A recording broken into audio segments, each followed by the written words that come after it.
नमस्कार, सद्भावना आयुर्वेद में आपका स्वागत है। आज हम लोग पित्त के बारे में जानकारी प्राप्त करेंगे कि पित्त किसे कहते हैं, पित्त दोष किसे कहते हैं, पित्त के गुण क्या है, पित्त की प्रकृति क्या है, स्वभाव क्या है और हमारे अंगों पर उसका प्रभाव कैसे पड़ता है, और यदि पित्त विकृत हो गया तो उसके चलते कौन कौन सी बीमारियां होती है, और इसके निवारण के बारे में हम लोग पूरा जानकारी प्राप्त करेंगे।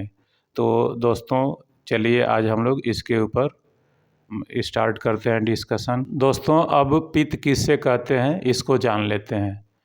तो पित्त दोष अग्नि और जल इन दो तत्वों से मिल करके बना हुआ है, जो हमारे शरीर में बनने वाले हार्मोन्स पाचक अग्नि अर्थात एंजाइम को नियंत्रित करता है, शरीर के तापमान को नियंत्रित करता है। इसीलिए शरीर स्वस्थ रखने के लिए पित्त दोष को बैलेंस में रखना अति आवश्यक है। अब हम लोग पित्त के गुण जानते हैं कि पित्त का गुण क्या होता है। तो पित्त तरल, अम्ल, चिकनाई, गर्म और कड़वा होता है। अब पित्त की प्रकृति हम लोग देख लेते हैं कि पित्त की प्रकृति कैसी होती है। तो पित्त प्रकृति के जो आदमी हैं उनमें कद उनका मध्यम होगा, मांसपेशियां और हड्डियां कोमल होगी, त्वचा उनका रंग होगा, साफ होगा, गोरा होगा, सुंदर होगा और उस पर काले या धूसर रंग के तिल का निशान होगा। उनके बाल जो होंगे मीडियम होंगे और फुल बाल होंगे, लेकिन बाद में बाल झड़ने की शिकायत उनमें ज़्यादा होती है यदि पित्त विकृत हो गया तो, क्योंकि पित्त का स्वभाव ही गर्म होता है और यदि वह पित्त मस्तिष्क में चढ़ गया तो वो बालों के ऊपर भी उसका असर होता है, जिसके चलते असमय में बाल पकने लगते हैं।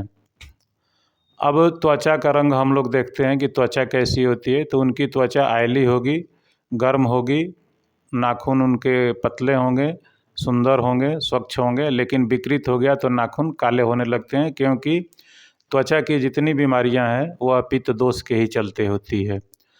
अब उनका हम लोग ये देख लेते हैं कि हमारे इंटेस्टाइन के ऊपर यानी पाचन तंत्र के ऊपर क्या प्रभाव पड़ता है।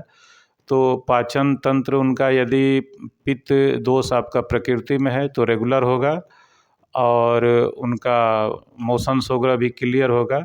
लेकिन यह यदि विकृत हो गया तो इसके चलते कब्ज की शिकायत होगी, छाती में जलन होगी, कच्चा ढेकार आएगा और पेट में भी जलन होगा, दर्द होगा। फिर यदि उनको, अब हम देखते हैं कि उनके सोने का स्वभाव कैसा होता है।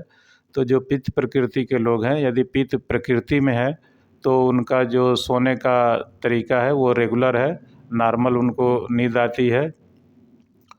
और अब हम देख लेते हैं कि ये पित्त दोष के जो स्वभाव वाले प्रकृति वाले लोग हैं उनका स्वभाव कैसा होता है। तो ये जो पित्त दोष वाले लोग हैं उनमें यदि थोड़ी भी विकृति आ गई तो बहुत जल्दी गुस्सा आना, और वो थोड़ा काफ़ी इंटेलिजेंट होते हैं, शार्प माइंडेड होते हैं, एम्बिटियस होते हैं, गोल ओरिएंटेड होते हैं और परफेक्शनिस्ट होते हैं। लेकिन कभी कभी एंग्री और इरिटेट वाला भी स्वभाव उनमें होता है, वैसे वो पैसिनेट होते हैं। अब पित्त दोष के जो लक्षण हैं उनमें क्या क्या दिक्कत होता है ये हम लोग थोड़ा देख लेते हैं। तो पेट और छाती में जलन, कब्ज, थकावट, नींद में कमी, शरीर, हाथ पैर और पूरे शरीर में जलन होती है, अत्यधिक उनको गर्मी महसूस होती है। यानी गर्मी के दिनों में तो उनके लिए समझिए बहुत ही दिक्कत होता है। और उनके यदि विकृत हो गया तो हाथ पैरों से भड़क निकलना, कानों में खुजली होना, त्वचा रोग। अब देखिए, त्वचा की जितनी बीमारियां हैं लगभग 80-90% तो पित्त दोष के ही चलते होती है।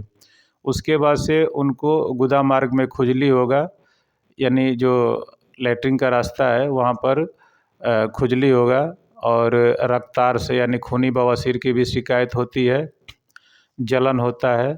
उनके शरीर से जो पसीना निकलेगा उसमें दुर्गंध ज़्यादा होगा, और यदि वो जूता पहनते हैं और यदि वो अपना जुराब निकाल करके रख दें तो वहाँ रहना मुश्किल हो जाता है, इतना दुर्गंध आता है कि चूँकि पित्त दोष वालों के शरीर से ना दुर्गंध बहुत आता है। उसके बाद से मस्तिष्क पर जो इसका प्रभाव पड़ता है तो उसे चक्कर आना, बेहोश हो जाना, मुंह का स्वाद कड़वा होना, खट्टा खट्टा मुंह का स्वाद होना, और एक पित्त दोष वालों को जूलपीती भी बहुत उछलता है। तो ये दोस्तों अब इसका कारण देख लेते हैं कि ये कैसे एग्रेवेट होता है, यानी ये बढ़ता कैसे है। जब इसका विटिएशन होगा यानी ये बढ़ेगा तो उसके कारण में हम लोग देखते हैं कि जो गरम मसाला खाने वाले हैं, नॉन वेज वाले हैं, या जिनको ज़्यादा स्ट्रेस डिप्रेशन की शिकायत होती है, या एक्स्ट्रा सेक्सुअल डिजायर वगैरह का प्रॉब्लम होता है, उनको असमय खान पान करते हैं, अत्यधिक मेहनत करते हैं, तिल का तेल या सरसों का तेल ज़्यादा लेते हैं, खट्टी दही, खट्टा छाछ, सिरका, अचार और उष्ण आहार, ये सब इसके कारण है। अब इनके शांति के लिए हम लोग क्या करते हैं कि यदि आपके पित्त दोष का जो प्रकृति में होना चाहिए यदि वह विकृत हो गया है तो इसके लिए हमें क्या करना है कि इसमें बमन विरेचन एक तो ये कराया जाता है, और दूसरा इसमें मधुर तिक्त कषाय रस, यानी गाय का दूध, गाय का घी, मक्खन, मिश्री, ये सब लेना चाहिए। और जितने ये कारण हम लोग देखे थे जिन कारणों से बढ़ता है उसको अवॉइड करना चाहिए, उसको छोड़ना चाहिए। गुलकंद सुबह सुबह में लेना चाहिए, आंवले का मुरब्बा खा लेना चाहिए, एलोवेरा का जूस लेना चाहिए, खीरा, गाजर, और उनको पानी में तैराकी करना चाहिए, ठंडे पानी से स्नान करना चाहिए, सुबह शाम छाया में टहलना चाहिए। तो यदि हम कारणों से बचेंगे और पित्त दोष को शांत करना चाहेंगे तो ये उपाय हमको अपनाना चाहिए। दोस्तों, विशेष जानकारी के लिए इसी चैनल पर अरुचि पेट दर्द, पेट में जलन और ढकार नाम वाला मेरा एक वीडियो है, उसको आप देख सकते हैं। या हाथ पैरों में जलन, भड़क निकलना, इसके लिए भी एक मेरा वीडियो है, उसके भी आप देख सकते हैं। उम्मीद है अब आपको समझ में आ गया होगा कि पित्त दोष होता क्या है और इससे बीमारियां कौन कौन होती है, क्योंकि इससे 40 से 50 प्रकार की बीमारियां होती है।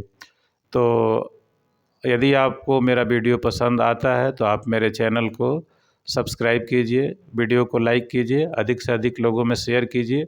ये कोई ज़रूरी नहीं है कि डॉक्टर ही इस चीज़ को समझेगा, वैद्य ही समझेगा। ये हर आदमी का कर्तव्य है अपने दोषों के बारे में जानकारी प्राप्त करना। नमस्कार, फिर मिलेंगे अगले वीडियो में।